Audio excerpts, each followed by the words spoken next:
When I first heard the heavy steps in the thicket, my breath caught in my chest because I realized it wasn't a person. I had gone into the forest that morning for nothing more than a handful of berries.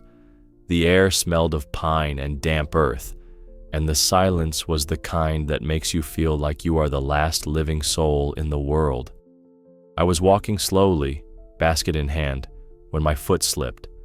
At first, I thought it was just a root, but then the ground gave way, and in a single terrifying moment, I was down. My leg was caught.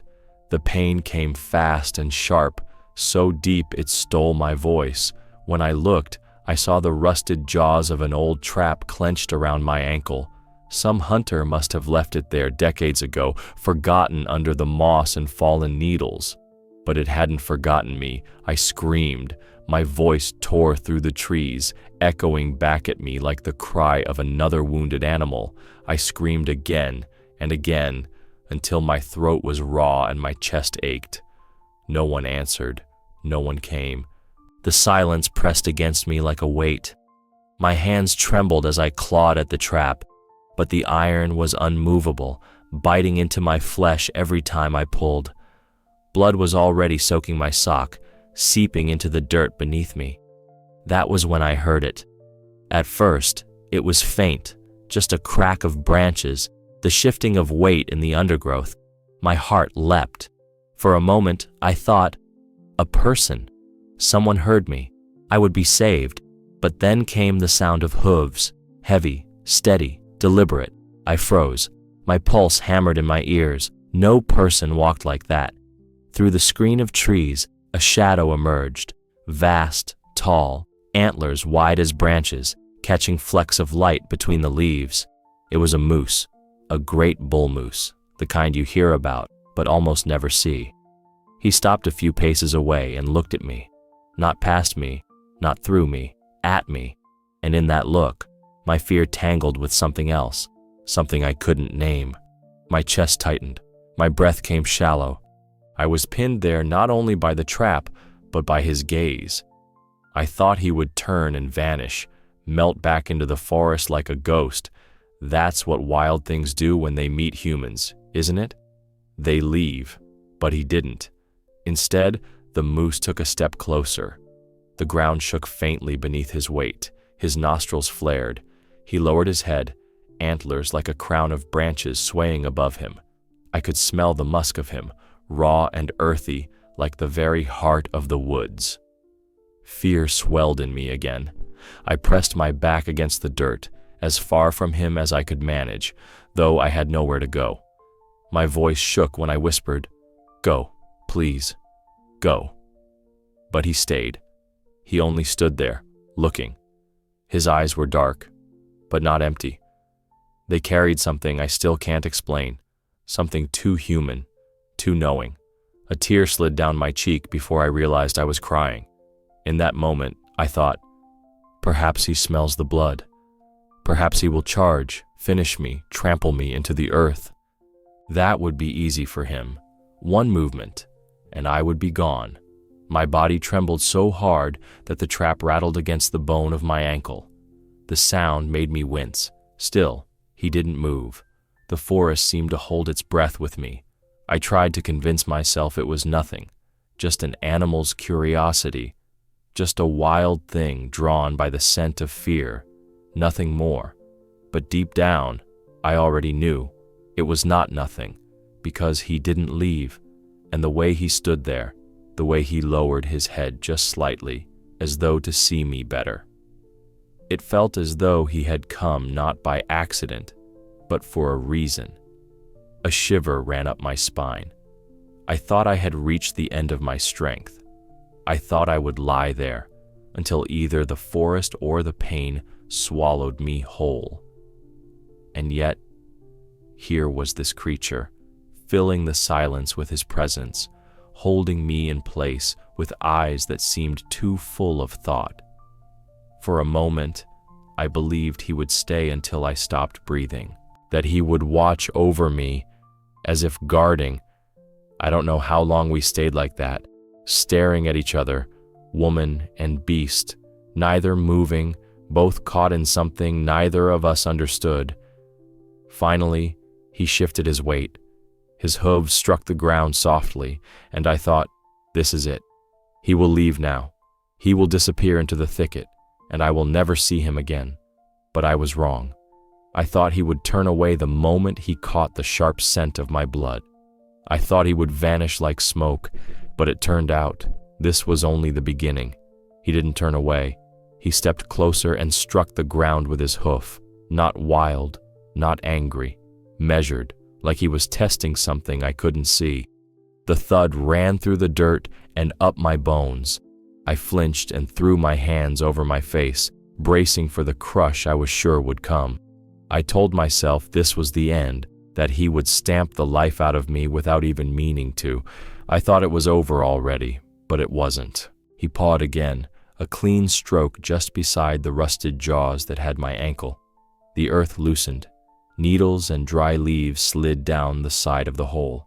He circled a half step, hooves careful, as if he were drawing a boundary around the trap. Then he lowered that great head and threaded one tine of his antlers under a snarl of sticks. With a slow lift, he pried them up and tossed them aside. Branches clacked together and fell. He did it again. Lift, toss, clear.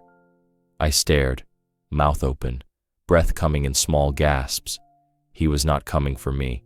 He was clearing the way to me. My mind couldn't keep up. I kept whispering, "No, no, please," as if that could stop him from hurting me, even while some part of me begged him to continue. His shoulder muscles rippled under his coat as he worked. He wasn't frantic. He wasn't spooked. He looked diligent, determined. Each move had care in it, a purpose I could feel, but not name. He eased his muzzled face toward the metal and drew in a breath. The heat of him touched my skin. I smelled the raw green scent of leaves and bark on his whiskers. Tears spilled before I could stop them.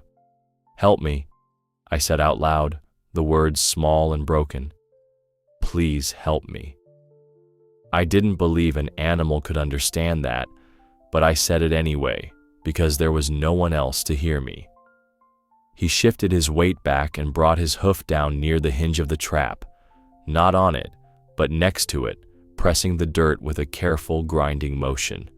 I cried out when the iron bit deeper from the pressure, and he froze. He lifted his head, ears pricked, eyes on my face. He waited. The pain rolled through me in waves and then eased. He kept watching, like he was reading me. He looked at me as if I were one of his herd. Something in me broke open.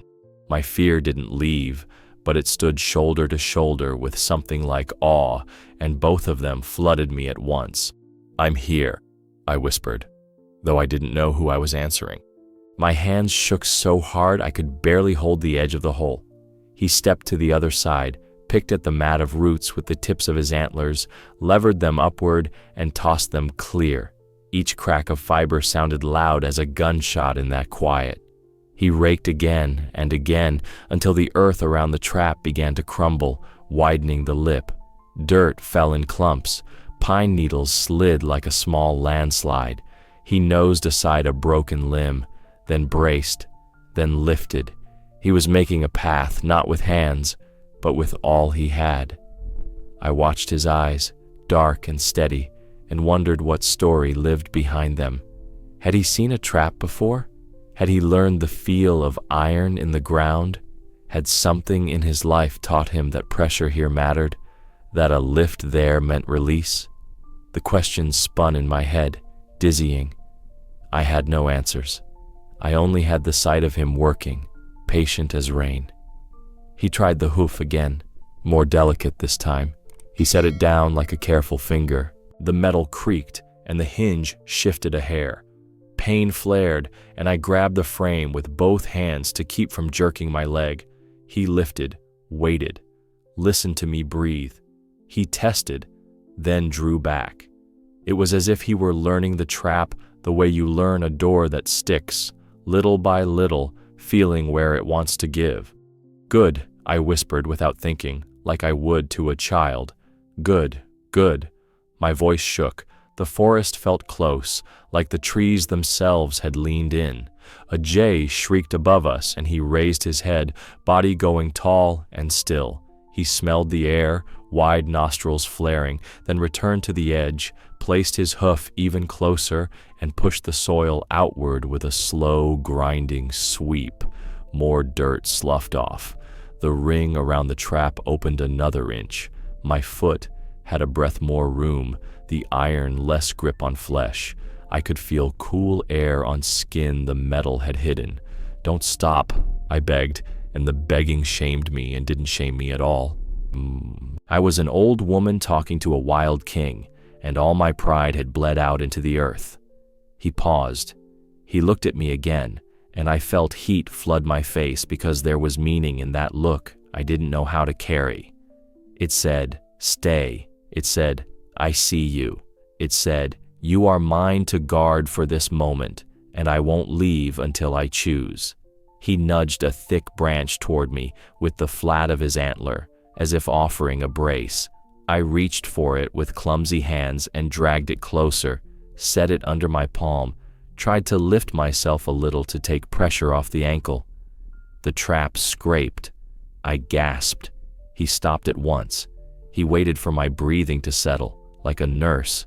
Time lost its shape. There was only his steady labor, my shallow breaths, the iron's slow complaints, the forest watching. A fly landed on my cheek, and I let it crawl because I was afraid to move. He worked on, patient.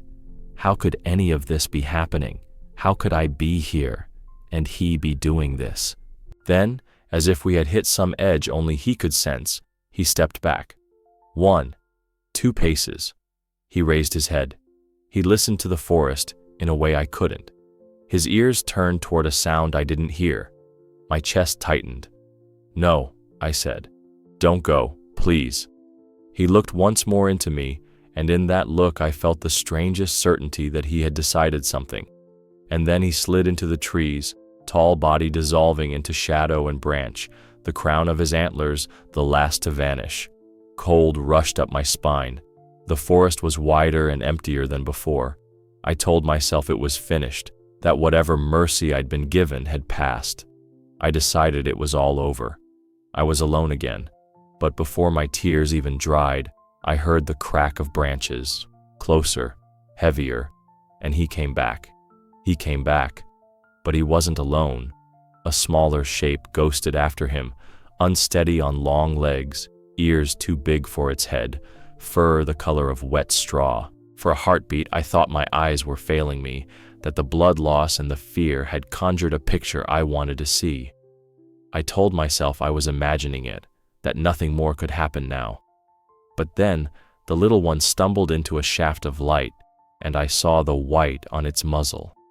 It was real.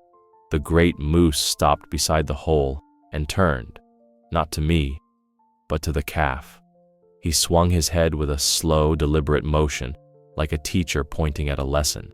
The calf blinked at me, then at him, then inched forward, knees wobbling, hooves finding their courage one careful step at a time. I forgot the trap.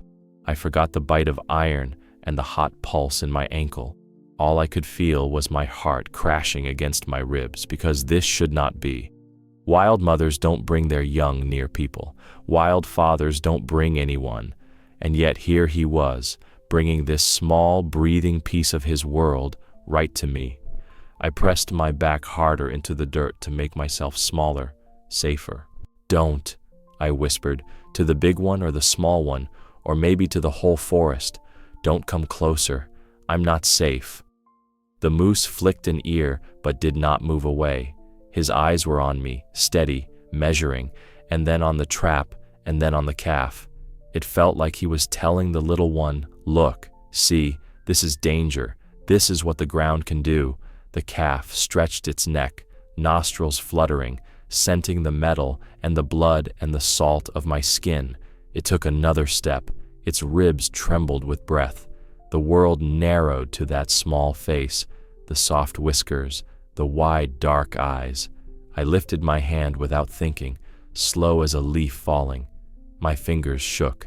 The calf flinched, and then, as if remembering the big one's presence, leaned forward and touched my palm with its tongue.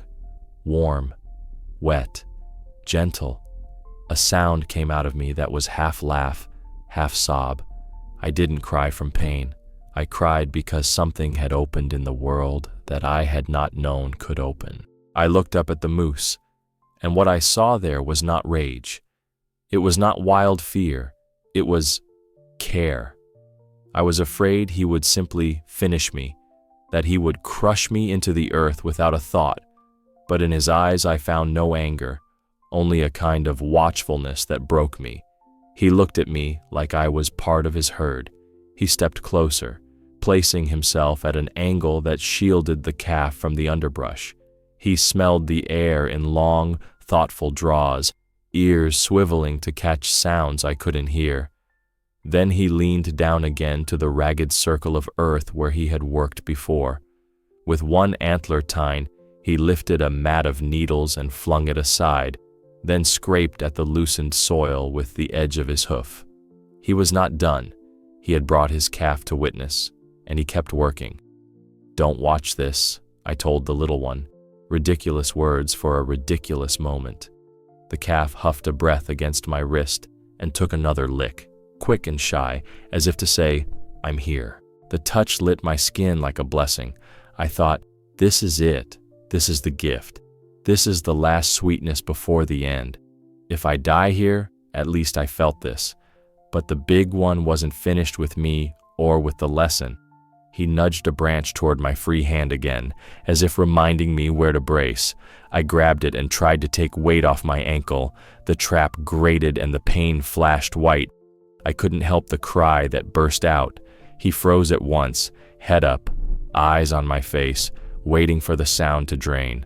The calf startled, then tucked itself half behind his leg, peeking out the way a human child would. My chest ached with a tenderness so sharp it felt like grief. He studied the iron with a patience that made the trees seem impatient. He pressed the soil one way, then the other. He tested and learned, and I watched him learn.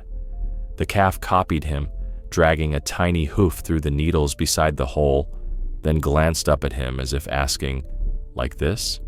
He didn't answer in any way I understood, but I felt the answer in the calm of his body. I kept talking, because my voice was the only tool I had left. "Good," I whispered. "You're so good. I'm here.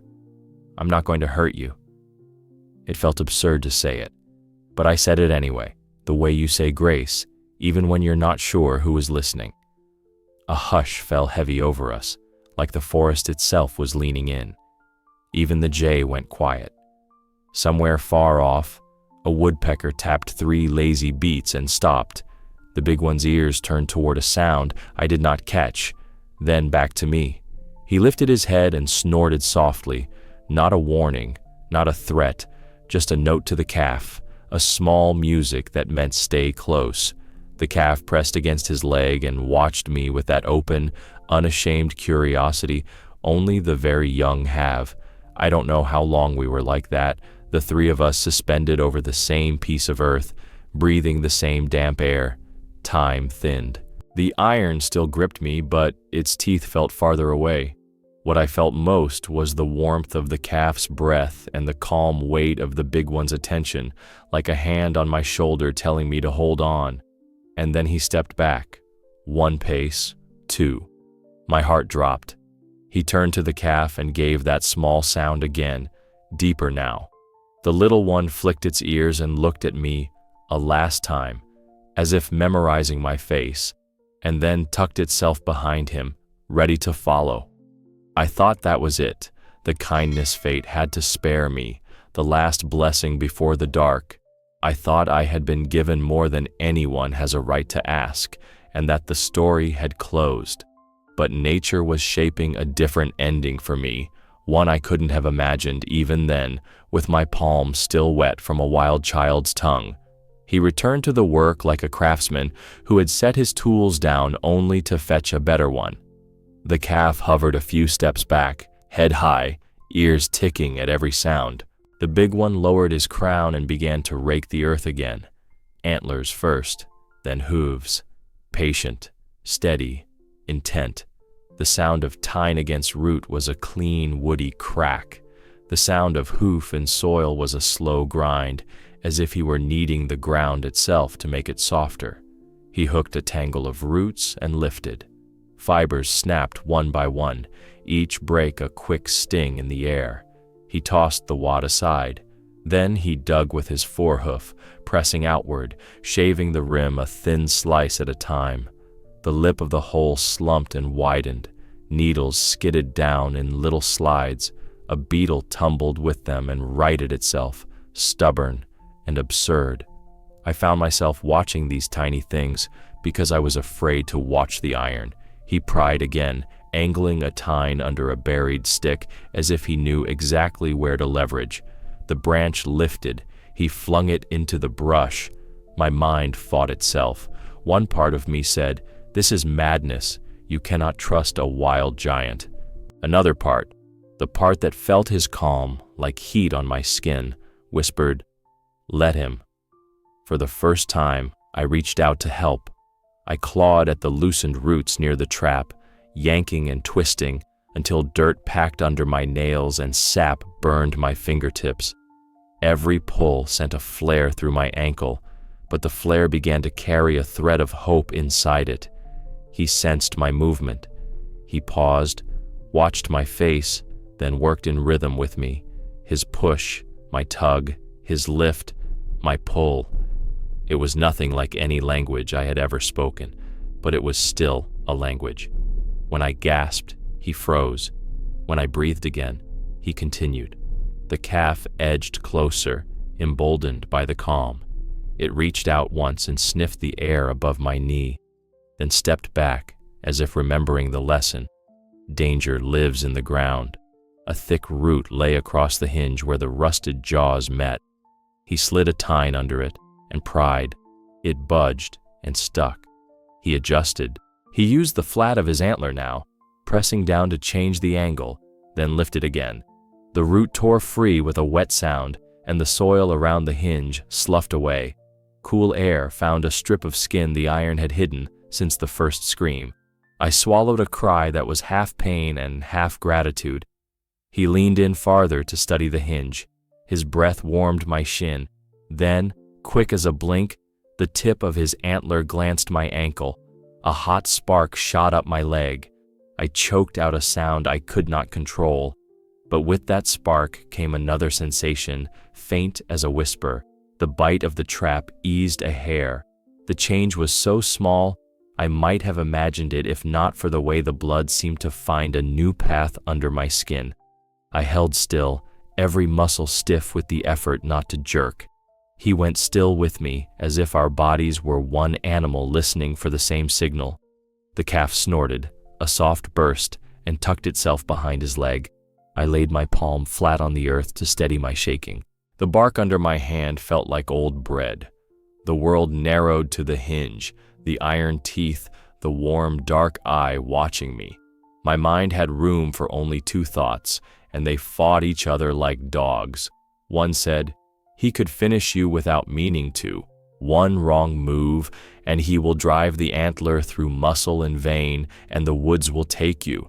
The other said, "He is helping. He is not guessing. He is choosing." He tried again. This time he moved with a care that made my throat tighten. He tilted his head, brought a single tine toward the seam where the jaws met, and touched the iron like a fingertip, finding a pulse. He leaned, letting the weight travel through his neck and shoulder in a slow, controlled sink. The hinge creaked. The sound was small, but it filled my skull. I felt the grip loosen another breath. I did not move. I did not even blink. He held the pressure a heartbeat longer, then eased back, inch by inch, as if he feared the recoil would hurt me. "Please," I whispered, though I didn't know if I meant please keep going or please do not hurt me.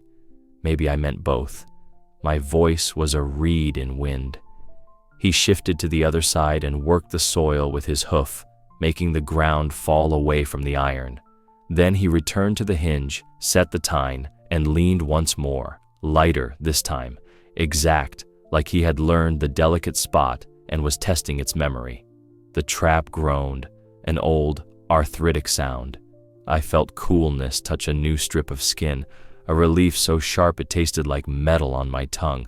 Tears leaked into my hairline. I tried to lift my heel a fraction, and the jaw let me. It was the first kindness my foot had felt since the fall. He kept glancing up between motions, reading my face the way you read weather. When I winced, he waited. When I nodded without meaning to, he dared a little more. The calf stood with its chest touching his leg now, a small echo of his stillness. He slid the flat of his antler under the edge and gave a tiny twist. The metal answered with another low cry. I felt the cruel mouth open the width of a fingernail. A rush of blood tingled through numb flesh. I bit my lip to keep from sobbing out loud and ruining the fragile balance we had built. I could already feel my leg beginning to free itself. I could feel the shape of escape like a door unlatched. And then, without warning, he stopped. He drew back. He lifted his head and went perfectly still, every line of him carved in attention. He wasn't staring at nothing. He had heard what I couldn't. A thread of wind shifted, and with it came a smell that felt like a blade, wild, sharp, old as hunger. I followed his gaze and saw it moving low between the trees. Gray pelt, lean ribs, a head held level, eyes like winter, a wolf. My mouth went dry. The pain in my ankle vanished under a larger pain that had no place in the body. This is how it ends, I thought. Now it's over. I felt the trap again, the earth, the iron, all of it small under the size of that word, wolf. The big one stepped between me and the gray shape without a sound. One long stride, then another, and I was behind him, hidden in the shadow of his body. He grew taller in that instant, ribs wide, neck high, the bell under his throat swinging like a black weight. He was no longer a helper at the edge of a hole. He was a wall. The calf pressed tight to his leg, trembling so hard I could see the shake in its knobby knees. The wolf slowed, not sneaking, not rushing, measuring. It turned its narrow head and drew the air in, tasting us. I could hear its paws in the leaves even from where I lay, the dry whisper of them, the patience of them. The moose lifted his chin and filled his lungs, and a sound rose out of him that I felt before I understood. It was a deep, guttural roar, a bellow from the root of the forest, not loud so much as heavy. It rolled through me like a wave. The wolf stopped and stepped back. In that moment I understood. He had taken me into his herd. My eyes stung. I had no right to that protection, and yet I was inside it, wrapped in it like a cloak. The wolf began to circle, never breaking its gaze. It kept the wind in its favor, clever, patient, ready to wait for a misstep. The big one turned with it, always keeping his body between us and those eyes. He pawed once at the ground, not scraping like before, but stamping. An answer, a line drawn. The gray shape tested that line. It slid in a little, shoulders rolling, lips just showing the edge of a tooth. The moose dropped his head and took a short, explosive step forward. Not a charge, but the start of one, a promise of the rest. The air seemed to crack. The wolf flinched and retreated 2 paces, angling to find another approach. The calf made a small sound I felt in my own throat. The big one shifted to shelter it without looking, as if he had eyes in every part of him. I could smell the wolf now, dust, old leaves, something like iron. I tried to make myself flatter against the ground. My hands dug into the dirt. I wanted to disappear, but I couldn't stop watching the big one watch over us. He stood so still until stillness wasn't enough, and then he moved with a purpose I would have called human if it hadn't been more than that. The wolf eased closer again. The moose answered with a different sound this time, a short grunt, like a warning whispered in a baritone. He swung his antlers just enough to show their reach. The wolf's eyes tracked those tines, calculating. It made a small, almost polite turn, feinted left, slid right, seeking the calf, seeking me, seeking a weak spot. The big one mirrored it, relentless. There was no weak spot while he stood there. A gust carried our scent straight to the wolf's nostrils. It sneezed, shook its head, and lifted its lip in a thin, unhappy smile. I watched the muscles in its foreleg bunch. I couldn't breathe. My heart thudded hard enough to make the trap rattle. The big one heard that sound. He answered by stepping forward, 1, 2, 3 heavy steps, each landing where the wolf wanted to put a paw next. The wolf gave ground, not panicked, but reconsidering the math. I whispered, "Don't leave me," and hated myself for needing a wild thing this way. He flicked an ear back the smallest degree, as if my voice had brushed it. The calf nosed his flank and then glued itself to him again, tiny chest rising and falling like a sparrow's. The wolf sat. It looked at us for a long time with a flat, intelligent stare, like a man at a table deciding how much trouble his hunger is worth. Then it stood, paced 2 slow arcs, and tried once more to take the wind. The moose cut it off with his body, bell swinging, ears sharp, hooves set. He did not bellow now. He waited. He dared. Something shifted that I couldn't see, but he could.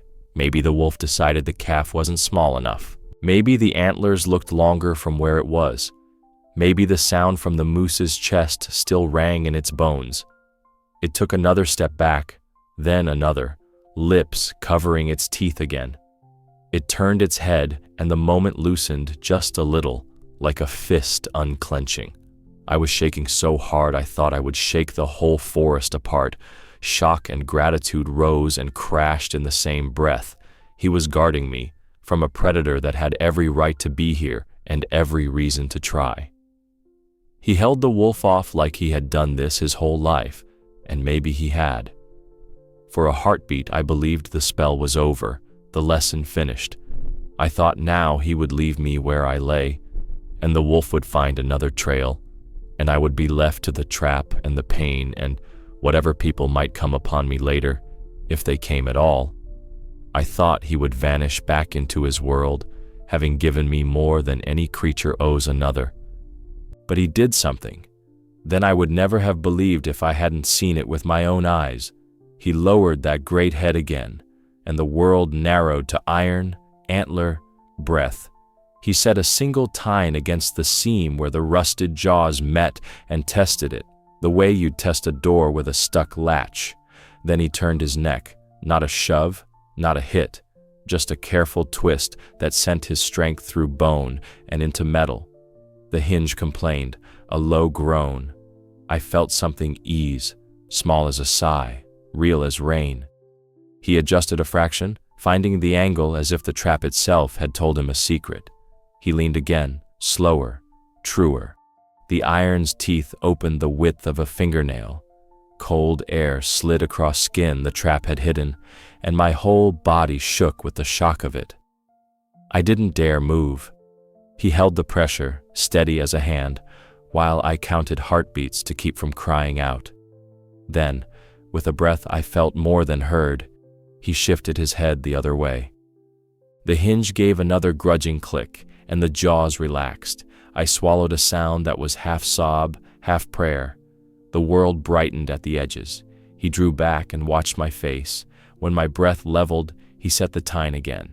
This time he didn't push. He pried, levering the bar up by a hair and holding it there while I did the only thing I could. I pulled, fingers slipping, nails packed with dirt.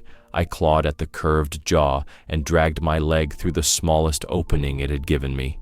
Skin scraped. Fire shot up my calf.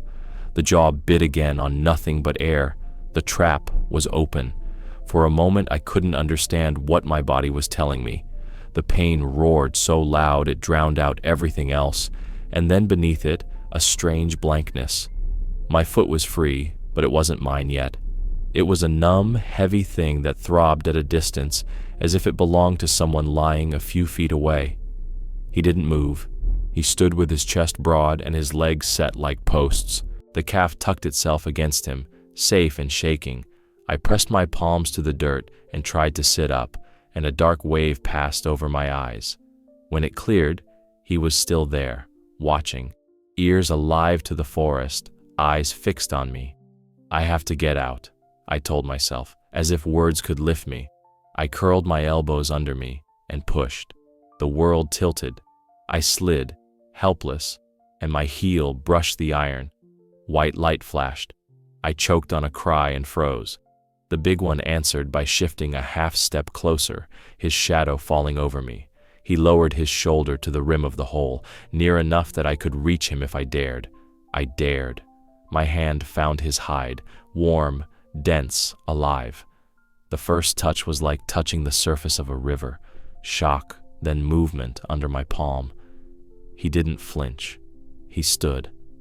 I slid my other hand up, searching for something to hold, and my fingers found the tough, coarse hair at the base of his neck. I pulled myself up inch by inch, teeth clenched, breath hissing, until my ribs met the rim. My leg dragged behind me like a log. The calf watched, head cocked, eyes round and wet. He shifted again, slow, deliberate, setting his body as a brace. I leaned more of my weight into him because there was nowhere else to put it. I held on to the wild animal as if he were my own family. The forest smelled of crushed needles and cold iron and him. My cheek pressed his shoulder, and I felt the steady music of his breath. He was a wall and a bridge at once. I inched my good knee under me and tried to stand. My foot touched down and buckled. Pain blew through me like wind through a broken door. I would have fallen back into the hole if he hadn't been there. He didn't budge. He took my weight like he had always been meant to carry it. "Easy," I whispered, as if he needed telling. "Easy." The word was for both of us. We moved together, his small shift, my small rise, like people learning a slow dance. He stepped an inch. I drew my useless leg forward, that same inch. He paused. I breathed. He angled his body to block the hole and give me earth I could trust. The calf stayed close enough to touch, but when my hand drifted its way, the big one flicked an ear and the little one stilled, as if the lesson mattered even now. Watch, stay, wait. When I finally stood fully, the sky seemed too big. My vision swam at the edges. I clung to him, fingers tangled in his coat, forehead resting against the warm rise of his shoulder. He smelled like bark and rain, and something old that had nothing to do with me. The world went quiet, except for the sound of our breathing. I tried a step. My foot found the ground and didn't hold me. I sagged, and he set his leg to catch my hip. I was an old woman draped over a wild monarch, and the humiliation I should have felt never came. Only gratitude did. I don't know how long we stood like that, me hanging on, him holding me up, the calf pressed close as if my shaking might shake it too. He nudged a fallen branch toward me with the flat of his antler, the way he had before. I understood this time. I bent, almost fell, caught myself on him, and hauled the branch up to my chest. It was long and forked, the makings of a crude crutch. I wedged it under my armpit and tested it. The wood bit my palm. The pain in my ankle roared again and then settled to a thick throb. I took another step. The crutch held. He stayed. I took a third, and the ground tilted and steadied. He matched me, not leading, not following, beside me like a companion on a bad road. We edged away from the trap, away from the place the earth had bit me, and into a part of the forest that seemed to breathe easier. The wolf's scent was gone on the wind. The light through the pines thinned to gold. I thought, this is the end of the story. I am free. He has given me back my foot, and with it, a path home. He will turn now, take his child, and leave me to people and pain and astonishment. But I was wrong. I thought that was the final mercy. There was one more blow waiting for me, the kind you feel not in bone, but in the heart. I tried to walk and the world tipped. The first step held, the second broke under me.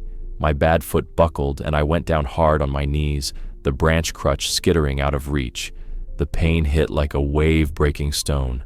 I tasted metal. For a breath I thought I would crawl the rest of the way, dragging that useless leg behind me until the forest finished what the trap began. He stopped. He turned as if he had been waiting for me to fall all along, not with impatience, but with a readiness that humbled me. He stood facing me, ears forward, chest broad, the calf tucked against his foreleg. He did not come closer to crowd me. He did not move away to abandon me. He just watched until the white from the edges of my eyes pulled back and my breath came down from its panic. He took one slow step and looked over his shoulder. Not at the path, not at the trees, at me. It was the clearest invitation I have ever been given. Come. This way. I fixed my hands under me and pushed, finding the branch with my fingers, hauling it back into my palm as if I were reeling in a rope to life. I set it under my arm, planted my good foot, and stood again, shaking like a leaf that refuses to fall. He walked, and every few paces he turned his head to be sure I was still there. When he caught me lagging, he slowed until I found him again. When I wavered, he paused and let me lean my weight on the air between us. He did not lead like a thing that doesn't care if you keep up. He led like someone who knows your pace and walks it with you. The calf matched him, small legs working hard, glancing at me with that open, questioning look as if it could not understand why any creature would move so painfully slow. The ground was not kind. Roots hooked my boot, stones rolled under my heel. Twice more I stumbled, and twice more he stopped without looking annoyed or afraid. He lowered his antlers to shove aside a low tangle of branches that would have whipped my face. He pressed through tall grass to flatten it for me, leaving a track I could trust. Once, when I swayed too far, my shoulder touched his flank. He did not flinch. He simply shifted the smallest bit to take the balance I was losing. We moved like that for what felt like a long winter of minutes. The forest changed as we went. The trees grew thinner. The light sharpened and widened. Birdsong picked up, the kind I recognized from the edges of fields. Far off, so far I thought at first I was wishing it, there came the faint clank of a bucket, the bark of a dog, a voice thrown lazy and human across the air. I stopped and leaned on the branch and cried without a sound. Home lived in those noises. People did. I had not realized until that instant how far from both I had slipped. He waited with me. The calf blew a small breath through its nose and stamped once in the needles like it had never hurt a dog. I wiped my face with the back of my hand. Almost, I told them both, and felt foolish and right at the same time. We went on. The scent of smoke came thin and sweet. I could hear a gate creak. The forest floor sloped, and the old cart path showed itself at last, two pale ruts etched through grass and sand. It looked like a riverbed to me. It looked like a road to everything I had ever loved. I stepped onto that path and swayed. My body wanted to collapse with relief. He didn't join me.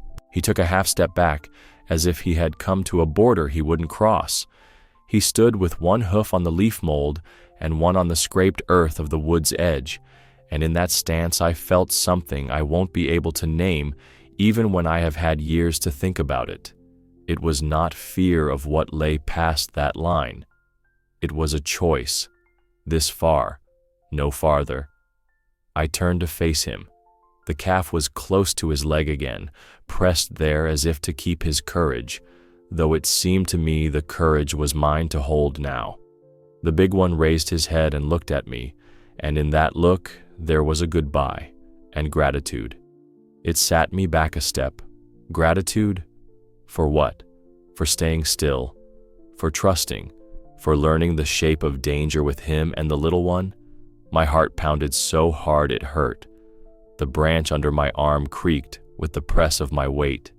He blinked slowly, the way you do when you want someone to know you see them. He shifted his weight, and the bell under his throat swung once, a dark pendulum with no sound.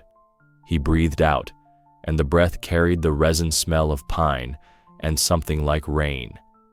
He did not look at the path again. He looked only at me, and I felt the strangeness of being seen by a thing that owed me nothing. "I'll be all right," I said, though the truth was I didn't know if I would. My ankle throbbed, my hands shook, my chest felt empty and full in the same second. "I'll find them." He did not understand the words, or he understood them too well. He stood, and the calf stood, and we occupied that line together, the place where his world ended and mine began. I wanted to shout thank you, to fill the trees with it, to pour it into his ears like water. I opened my mouth, but the words stuck in my throat. I turned once more, because I had to, because some thread still ran between us. He was there on the edge of the woods with the calf pressed close to his leg, the trees behind him like a dark curtain. He stood half in shadow, half in light, as if the forest itself was deciding whether to let him go. He lowered his head in a small, deliberate dip, no flourish, no show, a nod. I felt it land inside me like a hand on the shoulder. That simple motion broke whatever was left of the wall I kept around my heart. In that nod, I heard what I could not have heard any other way. "I see you. Go, live." My chest ached with a new kind of fear, the fear that comes when the world shows you it is larger and kinder than you were ready to believe. He had not only saved me, he had brought his young into danger to do it. He had stood between us and a hunter older than stories. He had offered his body as a brace and opened iron with bone. The truth of it struck me so hard, my knees unlocked. I sank to the path, the branch jutting away uselessly. The grit bit my palms. Tears came in a rush that had nothing to do with pain. I was crying because the order I thought I knew had shifted. I was crying because I had been held safe by something that owed me nothing. I looked up through the blur and saw the calf lift its small head to look at me. It took one tentative step, then stopped when the big one breathed out through his nose. The calf leaned into him again, not out of fear, I think now, but because that was their language for stay close. Remember this. I pressed my hand to my mouth to hold in the sob, and the taste of salt made the world sharper. There was no noise but our breathing, and far away, the thin clatter of a gate, a dog's bark braided with a man's shout. The sounds of my life lay just down that path, but for another breath I stayed turned toward the woods, because I could not yet bear to turn my back on the miracle that had carried me here. He waited. He didn't fidget, didn't stamp. He was as still as a thought you don't want to lose. I felt the weight of his waiting and understood that it was a gift too. He would not cross into my world. He would not ask me to cross back into his. He would only see me safely to the line and hold the door open with his body. I tried again to say thanks. My mouth opened. Nothing came. The words were too small, too human. They felt like pebbles in a river, too wide to notice them. I pressed my palm to my chest instead, a gesture any child could read, and he blinked once, slow. In that blink, I felt the shape of a promise. No debt between us, no tally.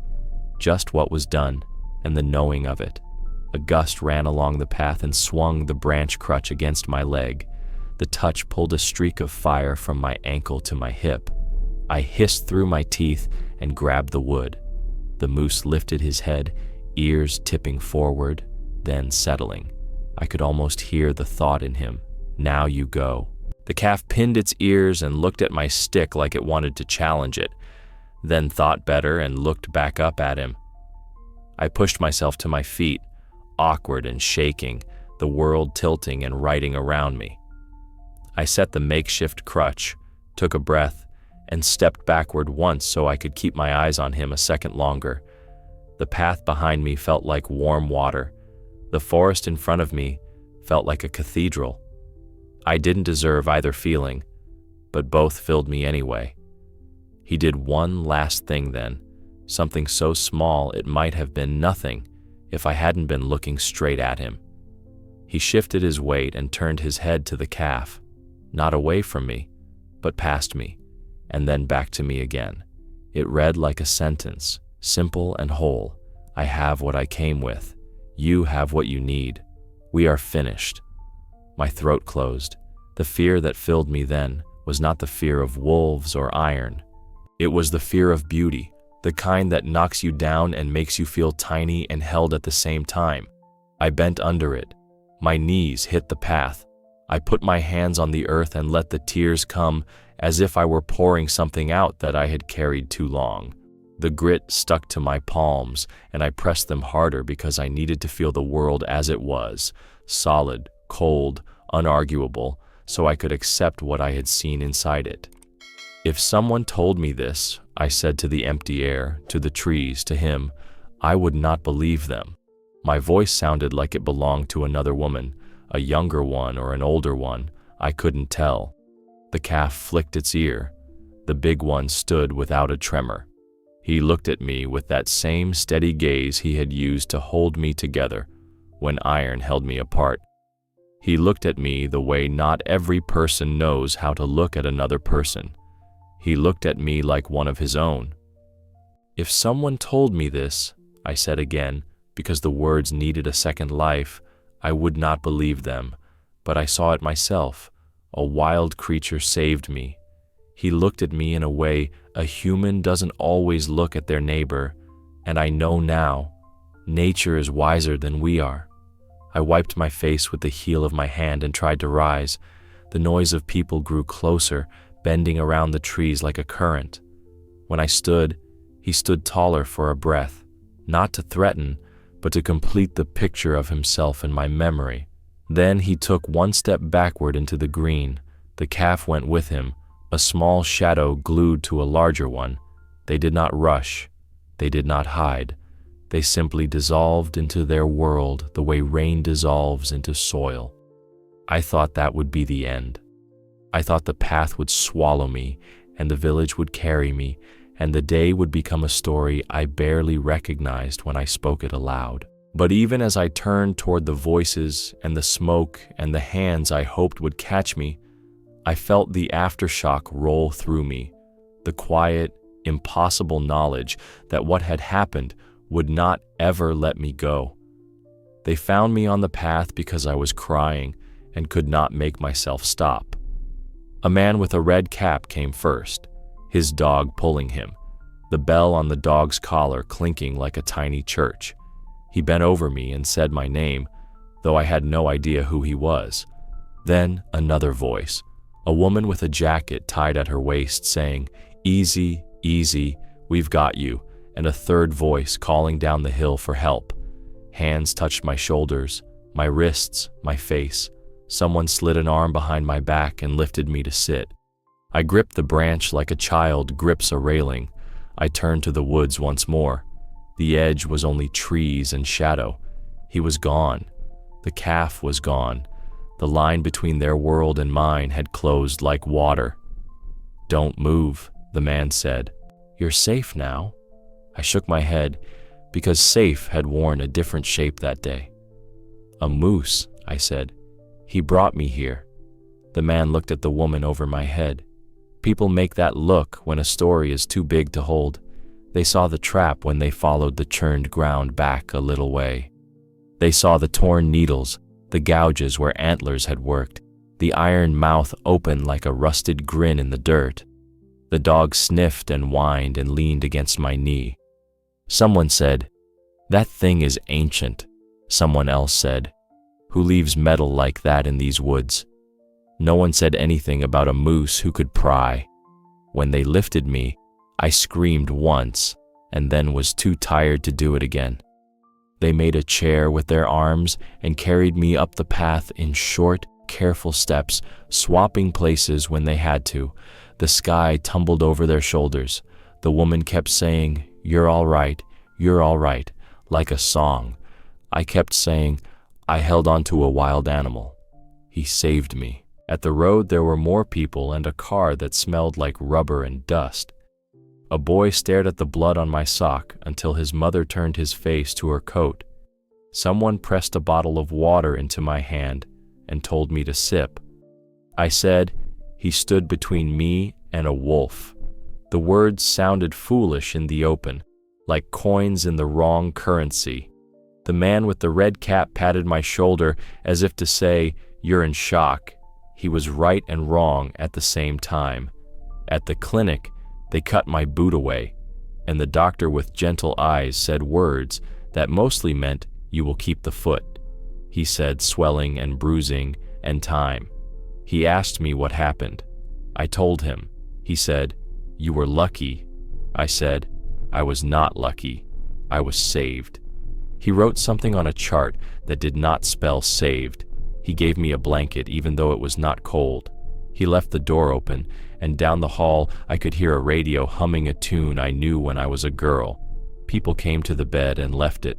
A neighbor, my niece, the woman from the path, the boy who had looked at my sock now peeking from behind a magazine. I told each of them the same sentence because it was the only true sentence I owned. I held on to a wild animal. He saved me. Some nodded the way you nod when an old woman needs comfort. Some said, "I believe you," and their voices were kind even if their eyes were doubtful. One man said, "They are dangerous. You were lucky he did not kill you." I closed my eyes because I did not want to use anger on a day like that. When I slept, I dreamed of iron and water and eyes that saw me without judgment. When I woke, my hands still smelled like him, a warm, resin smell I could not wash away with soap. I pressed my palms to my face and cried again, softer now, the way you cry when the body is tired and the soul is still raw. Later, when the swelling eased and I could hobble from the bed to the window, I watched the line of trees at the far end of the parking lot as if they might open. Pine, birch, pine, sky. No moose could stand there without the world stopping, and still I watched. A nurse asked if I wanted the shade drawn. I said, "Please leave it." I wanted the chance to see what I knew I would not see. When they brought me home, the house felt smaller than before and kinder. The table sat where it had always sat. The kettle took the same time to boil, but every object looked like it had been moved a hair to make room for what I carried. My niece made soup. She said, "You need to write this down." I said, "I do not know letters strong enough." She took my hand and squeezed it. Her palm was warm like his shoulder had been. That night I dreamed another dream, not of iron this time, but of the little one. It licked my hand again, and I woke with my palm open, like I was still receiving that small gift. I lay in the dark and let the quiet gather. I thought about the hinge giving, the pressure easing, the way he had turned his head to check on me without making a fuss about it. I said thank you into the empty room, because sometimes you have to say it twice, once with the mouth, once with the heart. If your heart is skipping now, you understand. Subscribe to the channel. Here we tell the truth about nature. People asked to hear the story, and I told it again and again, each telling the same shape. I did not try to decorate it. I did not try to sell it. I said what happened. I said he stood between me and hunger. I said he opened iron. I said I leaned on him as if he were my own. I said he brought me to the path and would not cross it. I said he looked at me the way a person should look at a neighbor. Some cried. Some laughed a little the way people laugh when they are afraid of crying. A few said, "It cannot be." And then they went quiet because sometimes the soul understands before the mind allows it. We went back with the man in the red cap a week later when I could walk a little with a cane. The trap lay where it had lain, its mouth open, useless now except as a lesson. The ground around it had the story printed into it, scuffed earth, snapped roots, a line where a hoof had ground the soil, marks on bark at the height of antlers. The man touched one gouge and whistled low. He did not say he believed me, not in words. He did not have to. We stood there for a minute that felt like a prayer. Days passed. The world kept to its chores. I boiled water, folded towels, counted pills, opened the door to let the morning in, shut it to let the night back out. But something in me did not return to its old chair. It stayed at the edge of the woods, watching. It stayed where a wildlife had chosen to help me and to risk his young to do it. If someone told me this, I would not believe them. I saw it myself. A wild creature saved me. He looked at me the way not every human knows how to look at another human. And I know now, nature is wiser than we are. Since then, every time I hear branches crack in the forest, my heart stops. Maybe it is him. If you also believe in a special bond with animals, write, "We are not alone in this world."